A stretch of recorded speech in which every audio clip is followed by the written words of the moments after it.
तो एक बार फिर से सुपर बाइक्स चर्चा में हैं और गलत वजहों की वजह से चर्चा में, इसीलिए वजह से हमने सोचा क्यों ना कुछ सुपर बाइकर से एक बार बात की जाए। हमारे साथ राजा हैं, एक जोत हैं और सूर्या हैं। एक जोत से आप पहले मिल चुके हैं। सूर्या पहली बार एक सुपर बाइक उन्होंने ख़रीदी है जो कि हायाबुसा है, सबसे फेमस सुपर बाइक हिंदुस्तान की। और वहीं राजा के पास पहले भी R1 थी और अब हायाबुसा है, यानी कुल मिलाकर इन्हें आइडिया है कि ये सुपर बाइक्स कैसे होती हैं, कैसे बिहेव करती हैं। और एक जोत से आप पहले भी मिल चुके हैं, इनके पास कई अलग अलग इंजन कैपेसिटी वाले अलग अलग तरह की बाइक्स रही हैं। जोत फिर से एक एक्सीडेंट और एक नौजवान लड़के की मौत बहुत बुरा हुआ है और बहुत यंग था वो, अनएक्सपेक्टेडली हुआ है। आई थिंक सबसे बड़ा कारण यही हो सकता है कि यंगस्टर्स बाइक लेते हैं बट जितना आसान एक्सेलरेट करना है उतना ही मुश्किल उसको स्पीड पे रोकना भी है। तो एक प्रॉपर ट्रेनिंग जो कि कंपनी से आ सकती है, डीलरशिप से आ सकती है, वो बहुत ज़रूरी है। इनफैक्ट सूर्या की पहली बाइक है तो हमारी कोशिश हमेशा ये रहती है कि हम इसके पैरेलली चलें और देखते रहें कहाँ ये गलती करता है, क्योंकि एज अ सीनियर राइडर हमारी रिस्पॉन्सिबिलिटी बनती है कि जो भी नया लड़का हमें ज्वाइन करता है हम उसके साथ बिल्कुल ये छोड़ के कि हमने आगे भागना है, उसके साथ उसको अपनी पेस के साथ मिला के चलें।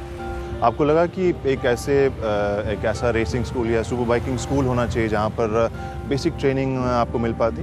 बिल्कुल होना चाहिए, क्योंकि इन बाइक्स की पावर काफ़ी ज़्यादा है और अगर इनको कंट्रोल करना नहीं सीखेंगे तो ऐसा accident it's like normal thing, you know. I don't think so कि बाइक ली तो भगानी ज़रूरी होती है। शौक के लिए ली, शौक के लिए चलाओ। और जो यंग बाइकर्स हैं जिनके पास और जिनके पेरेंट्स के पास इतने पैसे हैं जो ये बाइक्स ले सकें, उनके लिए क्या सोचना है, आप क्या बोलना चाहें? मैं यही बोलना चाहूँगा कि they should be very very careful. It's two wheeler at last.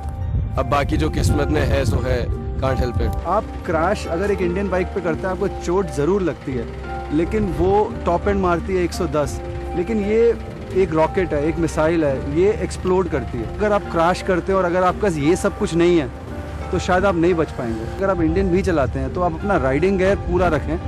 Helmet तो बहुत कंपलसरी है, अगर आप जैकेट या कुछ ऐसी चीज़ें पहन सकते हैं तो बहुत ज़रूरी है। हमारे अंदर वो जुनून होता है कि बाइक चलाएं और जगह नहीं मिल पाती।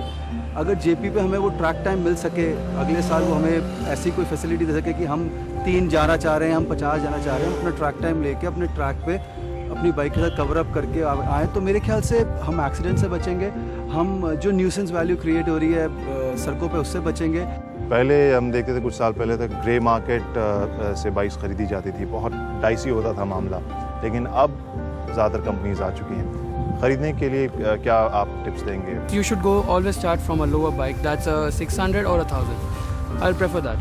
कुल मिलाकर जो बात निकल कर आ रही है वो ये कि आप अगर बड़ी बाइक्स लेना चाहते हैं तो एक तो स्टेप बाय स्टेप जाएं, 400 सीसी, 600 सीसी, 1000 सीसी, क्योंकि अभी तक जो बाइक आप चलाते रहे हैं उनका जो बिहेवियर है, उनका जो डायनेमिक्स है वो समझने में आपको वक्त लगेगा। और इसमें कोई बुरी बात नहीं है, ईगो पर मत लीजिए कि आप 1000 सीसी नहीं चला सकते हैं, वो प्रैक्टिस की बात होती है। तो एक तो बात वो हो गई। दूसरी बात जो सबसे अहम है वो एक जोत ने बताई, वो है सेफ्टी गियर। सेफ्टी गियर मुझे भी बहुत बार सेफ्टी गियर्स ने बचाया, इस वजह से मैं बहुत ही कन्विक्शन के साथ ही कह सकता हूँ कि वो बहुत कई बार सुनने में ज़्यादा किताबी लगता है लेकिन बहुत ज़रूरी चीज़ होती है। NDTV's cricket app, Android and iPhone, fastest scorecard, special analysis and much more. Download free. ndtv.com/apps